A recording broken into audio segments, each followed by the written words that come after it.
Negrito cucurumbe se fue a bañar al mar. Sí, señores, bienvenidos a Algarabía TV, Canal 22. Vamos a hablar de negros, negritos, negrones, porque no todos los negros son iguales.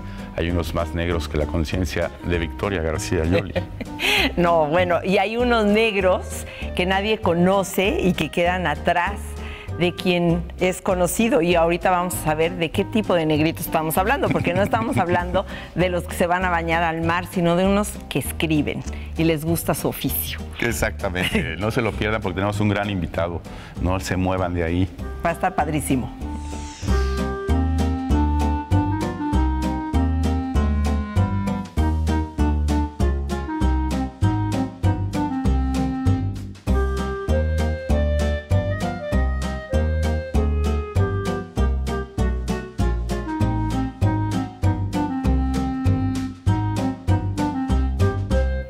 Pues sí, señores, vamos a hablar de estos negros que hacen el trabajo sucio. ¿Por qué los negros hacen el trabajo sucio con estos grandes, algunos grandes artistas? Y vamos a hablar de eso, de los negros literarios en Algarabía TV. Victoria, tenemos un súper invitado. Tenemos un súper invitado y estoy yo muy contenta de presentar a mi maestro Óscar de la Borbolla, que es escritor, filósofo, autor de Las vocales malditas, es también autor de las famosas ucronías que publicaba en el periódico, que es promotor o pionero de las fake news. Y recientemente pues tiene un libro que se llama La rebeldía de pensar. Y pues, como es escritor, yo creo que le queda perfecto el programa, el tema del negro literario, que es en realidad el negro del que vamos a hablar. Bueno, Óscar, bienvenido. Fernando, Victoria, muchísimo gusto estar aquí. Lo primero que tengo que confesar es que yo no soy negro, ¿eh? No, ni tienes. Ni he trabajado para otro, pero sí sé del asunto, más o menos. Justamente hojeando la revista, pero eso me imagino que ustedes lo abordarán, mencionan ahí uno de los que más negros ocupó a lo largo de la historia de la literatura, que es Alejandro Dumas. Exactamente. Entonces, ya lo reservaremos para otro momento, pero sí me consta, porque no quisiera perder los pocos amigos que tengo. La verdad, en este gremio literario las rencillas y la amistad escasea, pero conozco muchos que, no pudiendo vivir de su propia pluma, viven de, como quien dice, de lavar ajeno. De lavar ajeno. De escribir ajeno. Y hay muchos de ellos que no están directamente conectados con otros escritores, sino que están conectados sobre todo con políticos. Y ya ven que en este país hacen falta discurso para todos lados, y desde el presidente municipal hasta el diputado, el senador, etcétera, etcétera, etcétera, necesitan en algún momento soltar un rollo coherente. Sí, claro. Y como normalmente son electos por popularidad, o sea, gente analfabeta que sin embargo es simpática al pueblo, pues a la hora de presentarse en sociedad les hace falta alguien que les brinde la palabra.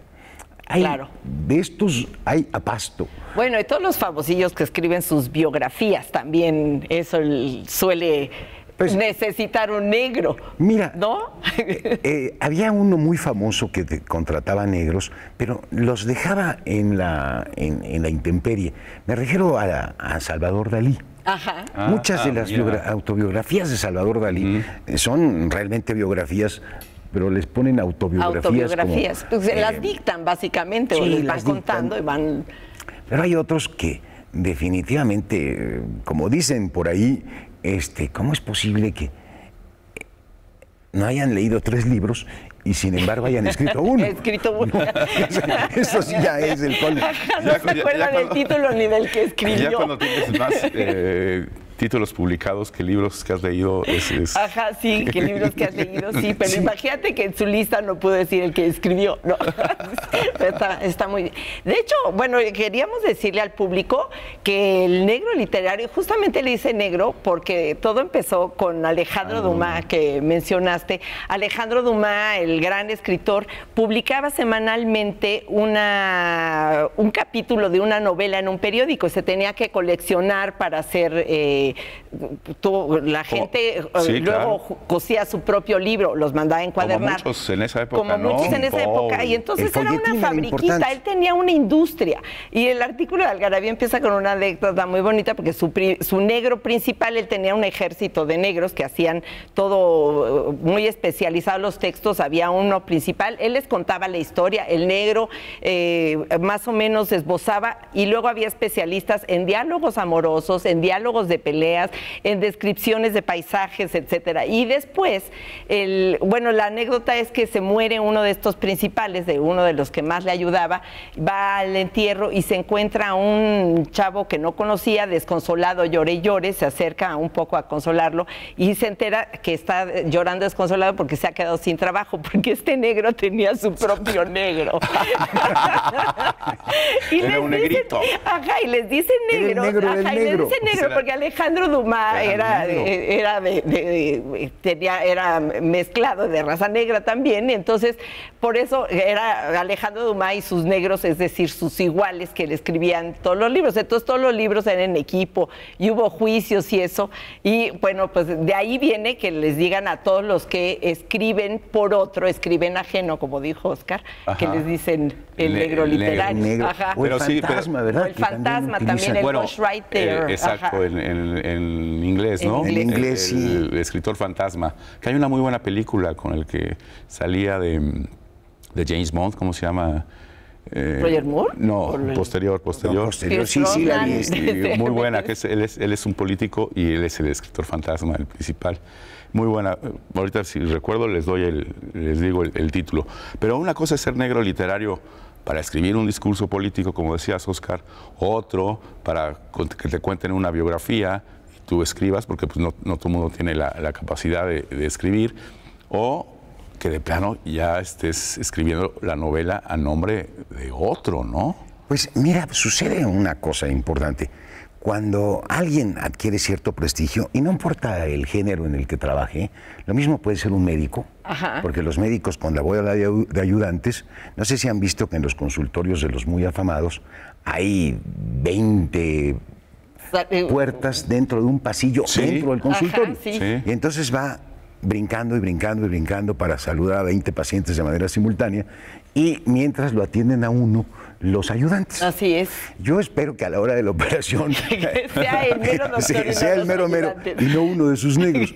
Esto en la medicina sucede sin que nos demos cuenta. Todos los padres de familia son negros. Esos que ayudan a sus hijos y que hacen que al día siguiente el niño llegue con una maqueta formidable a presumir sus grandes talentos. El papá o la mamá se pasaron la tarde con él haciéndole la tarea. Funcionan como negros. Negros de los hijos, siempre hay alguien detrás que hace el trabajo por uno.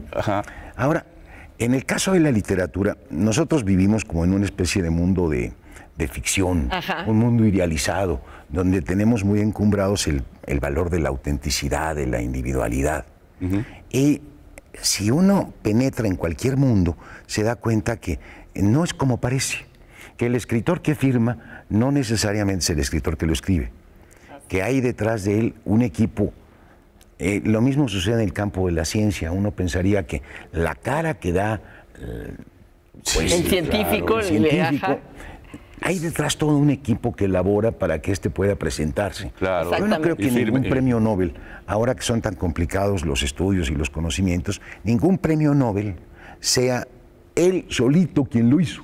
Muy bien, ahorita nos vas a contar, porque vamos a tener que ir a un corte y regresamos inmediatamente. El taco es el segundo alimento más consumido durante la comida en la Ciudad de México. Pero el origen de la palabra es incierto. Algunos dicen que viene de tlaco, mitad de algo.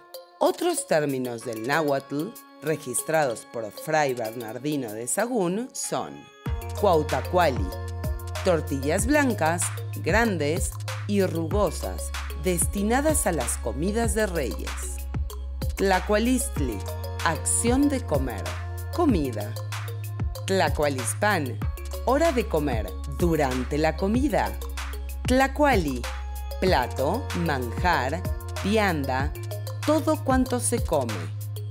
La primera taquiza se celebró en Coyoacán con motivo de la conquista de Tenochtitlan.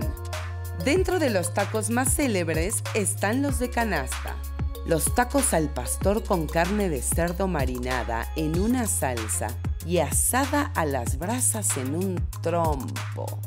Los de barbacoa. Uno de los posibles orígenes es balbacab, que significa carne tapada con tierra.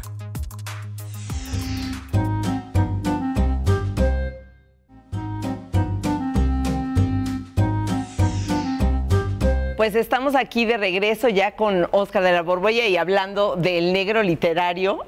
Es qué bueno que se quedaron porque ya cuéntanos un chisme. No, chismes no, ya dije que no puedo. Pero miren, hay un escritor en México que verdaderamente arrastra multitudes. Hay muchos entonces que arrastran multitudes, ya queda más o menos el anonimato. Y yo conozco a quien hace el trabajo de resumir una especie de hemorragia verbal que consigue emborronar 4,000 páginas para luego dejarlas de manera esbelta en un tamaño asequible para que sea un libro como de 1 pulgada y que tenga agilidad y todo lo demás. Ya no lo cuentas en páginas. Así como el filtro, pues. Pero ese no es un editor. Pues es un trabajo de edición, pero siempre y cuando nada más cortaras y pegaras. El problema es cuando tienes que redactar de nuevo las páginas enteras, porque aquello fue realmente una locura volcada de una noche como de borrachera o de algo peor. Exactamente. Y el libro queda bien. Pero esto lo dices tú con grabación, porque yo conozco gente que empieza sus ideas y empieza... Yo soy abogado de profesión y muchos empiezan... Estás con tu secretaria ahí, que le estás dictando, tú estás caminando y pensando en tus ideas y ella está escribiendo la promoción. Seguramente no se toma ni siquiera el trabajo de escribirlo él por su cuenta, sino que lo dicta. Lo dicta. Y luego algún secretario parlamentario se lo transcribe. Ya nos diste una... Ya no existen esos, ¿verdad? Bueno, con el traductor que permite el internet ahora, inmediatamente se hace la... Si se lo dictas, puede ir escribiéndolo a la máquina. Y la máquina toma lo que se le da la gana, porque luego la pronunciación de uno no es la que ella entiende y debe de venir lleno de ratas.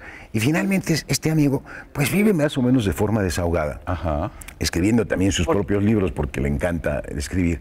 Y mejorando lo del otro. Lo del otro, bueno. Y pues... como este caso te digo que hay muchos, porque el problema de este fenómeno es en qué momento alguien con un enorme prestigio puede darse abasto para surtir todas las demandas editoriales o de periódicos, de revistas tienen que escribir 4 artículos a la semana, ir a dar conferencias, hacer presentaciones y etcétera. Pues... Bueno, si trabaja mucho, yo lo pondría así como regla. Si el escritor trabaja mucho, da conferencias, se presenta, etcétera, y además tiene una producción anual de un par de libros, no le crean. No le crean que lo hace solito. Oye, pero no debe ser muy... Si vivir de tu propia literatura, tú sabes, no es nada fácil.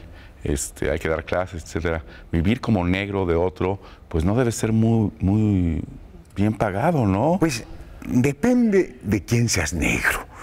Ok. Porque... Es como Cádir el golf, depende de a quién le carguen los palos. Por supuesto. Porque de alguna forma sí suelen ser más generosos los que mayores ingresos tienen que los que no tienen ingresos y entonces nada más lo pagan por su vanidad. No te queda más remedio que escribir tú. Un libro que mucha gente escribe, que es la biografía de alguien. De alguien, que incluso se anuncian en los periódicos o en el internet ofreciendo sus servicios. Pues este sujeto por su vanidad seguramente se puede gastar sus ahorros, pero como las vidas que suelen presentar para que el escritor fantasma o el escritor negro los redima, son bastante malas, pues tampoco fueron bastante gloriosos los ingresos, y el pobre se tiene que llevar, no sé, no tengo idea. Una cosa muy simbólica. Porque es mucho trabajo. Es mucho trabajo siempre y cuando se esmerara como si fuera su propia obra. Lo que pasa es que muchos de estos negros y es lo que ha permitido que se hayan revelado grandes plagios. Muchos de estos negros, como les pagan mal, van al internet, se roban un pedazo y lo pegan. Lo pegan. Luego, cuando el que pagó porque le hicieran la obra resulta señalado por esos párrafos, no sabe ni de dónde salieron, ni quién los copió y quién fue, porque aparte, pues es como el dar el wikipediazo es como el negro que tenía su propio negro, el de Dumas, ¿no? Es el negro automatizado. Sí, ya. Exactamente.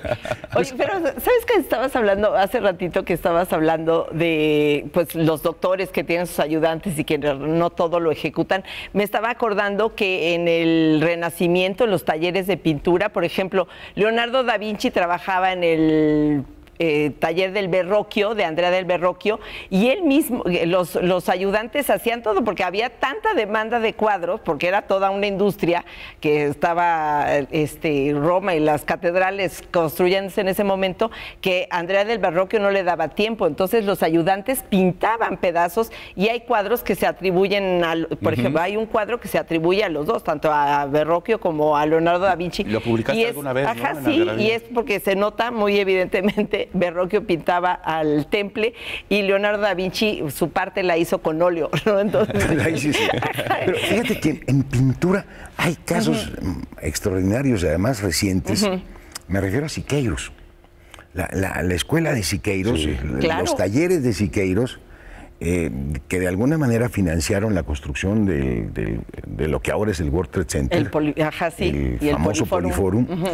Fue una manera de agenciarse ingresos, y los mejores imitadores de la obra de Siqueiros la firmaba y la presentaba como propia. Ah, caramba. Que es justamente lo que hacen los escritores, que firman como propio lo que alguien les escribe. De ajeno. Eso es lo, y ahorita vamos a hablar de eso. Hay un problema aquí de la individualidad y la autenticidad que valdría la pena que tocáramos. Ahorita hablamos de eso, vamos a tener que ir otra vez a un corte, esto vuela. Y regresamos inmediatamente. Y no se muevan de ahí porque van a ver una interesantísima cápsula. Una cápsula muy interesante con Victoria García Llori. En casi 50 años, Alan Smithy ha dirigido más de 100 producciones. Pero sus cortos, series y películas son de poca calidad y objeto de críticas. Entonces, ¿por qué alguien dedicó tanto tiempo en fracasos audiovisuales? La respuesta es que esta persona nunca existió.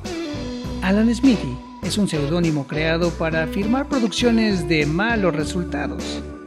Su primera obra adjudicada fue Death of a Gunfighter, 1969. Desde allí, los directores han utilizado el nombre para ocultarse.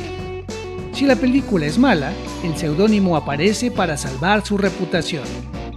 Mientras tanto, seguirá existiendo el peor cineasta de la historia.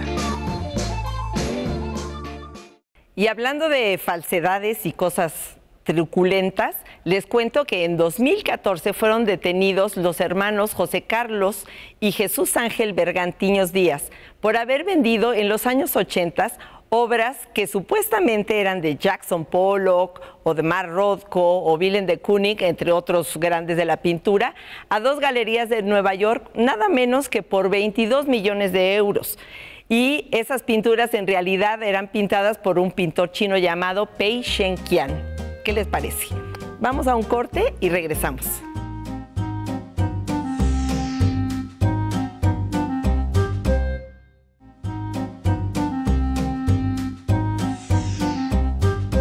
Bueno, pues ya estamos aquí de regreso y hoy vamos a hablar justamente de la individualidad. ¿Por qué? Justamente el tema ético. ¿Por qué es tan penado utilizar un negro literario? Pues, ¿O por qué es tan criticado? Mira, todo tiene que ver con la educación, con lo políticamente correcto, con un mundo de fantasía que se va creando y del cual somos todos cómplices. Yo no le puedo decir a mi hijo, sé tramposo para conseguir las cosas. Yo le enseño que la justicia, el esfuerzo, el esmero es lo correcto. Y los maestros lo mismo, y toda la sociedad que nos rodea un poco cuida esta apariencia. Cuando uno se mete a cualquier letrina de la realidad, porque no hay más que letrinas, y conoce uno las tripas por adentro del movimiento de las cosas, se da cuenta que no es como se lo platicaron, que las cosas no son como parecen. Y hay un contraste muy fuerte entre el mundo ideal que nos gustaría que existiera y en el que creemos estar viviendo, y por eso nos llevamos tantos descalabros, porque no terminamos de leer realmente cómo es el mundo. Y el mundo de a de veras, el mundo de a de veras donde las cosas funcionan de manera muy otra. Los defensores de este mundo ideal levantan la idea de la autenticidad, de la honorabilidad, de la individualidad, y pareciera que el artista, en la medida en que trata de proyectar lo más decantado de sí mismo, su esencia para que ésta trascienda y demás, debería de ser el más pulcro para evitar cualquier contagio, ya no digamos plagio, cualquier contagio de alguna influencia externa y que fuera la voz de uno, la propia, la única, la exclusiva, la que saliera adelante. Todos tienen que forzarnos a descubrir el hilo negro. Sí, pero cuando este artista, en lugar de traer una motivación como la que acabo de describir, en el fondo lo que quiere es ganar dinero en un mundo que está completamente atravesado por este valor como si fuera el máximo, pues descubre que ya se acreditó, que le cuesta mucho trabajo, que de todos modos la gente no lo aprecia, que la mitad de los libros son abandonados en el librero de los compradores sin que sean leídos, la otra mitad son leídos hasta un pedacito, y hay de aquel que se aventure a leer completo a un autor. Hasta la última página. Hay una especie como de decepción del escritor que empieza simplemente a ver el oficio de escribir como algo rentable. Y entonces, pues que se lo escriban a alguien, le pagan. De algo tienes que vivir. Sí, y sigue adelante funcionando como si valiera la pena, prestándose a esto.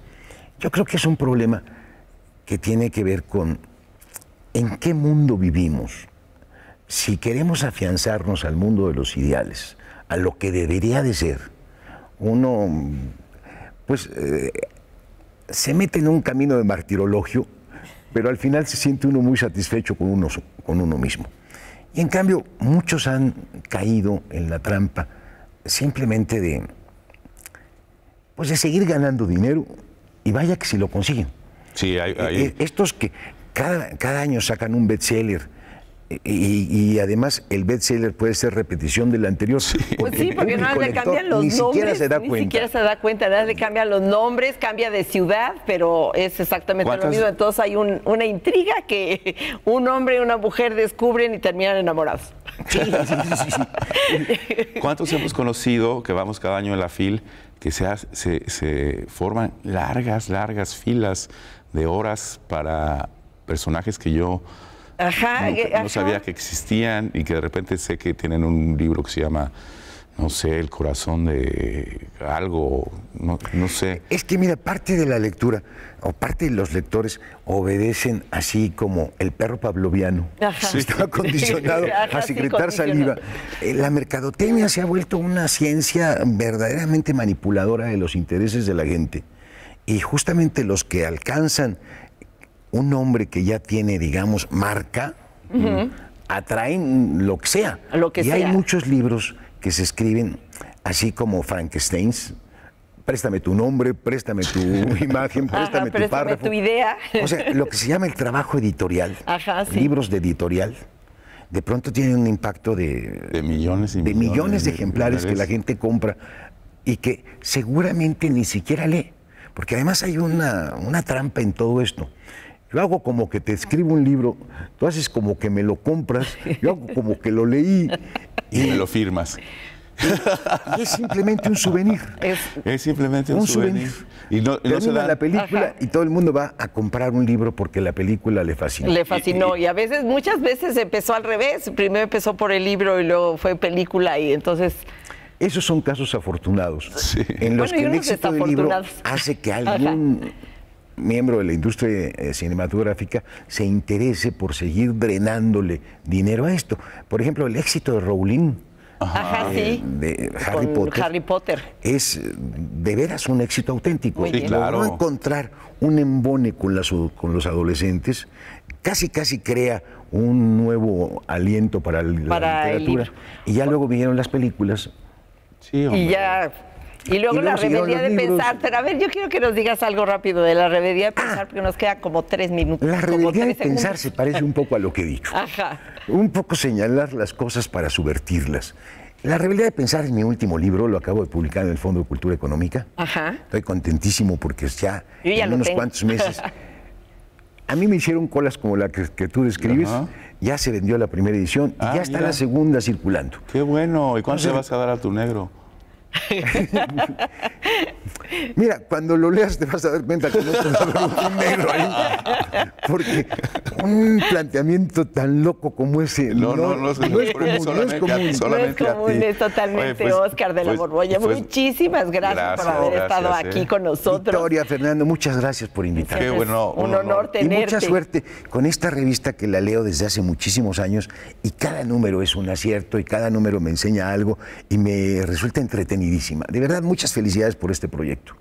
Muchas gracias, maestro. Pues sí, ahora vamos a nuestra gustadísima sección de trivia de dato inútil.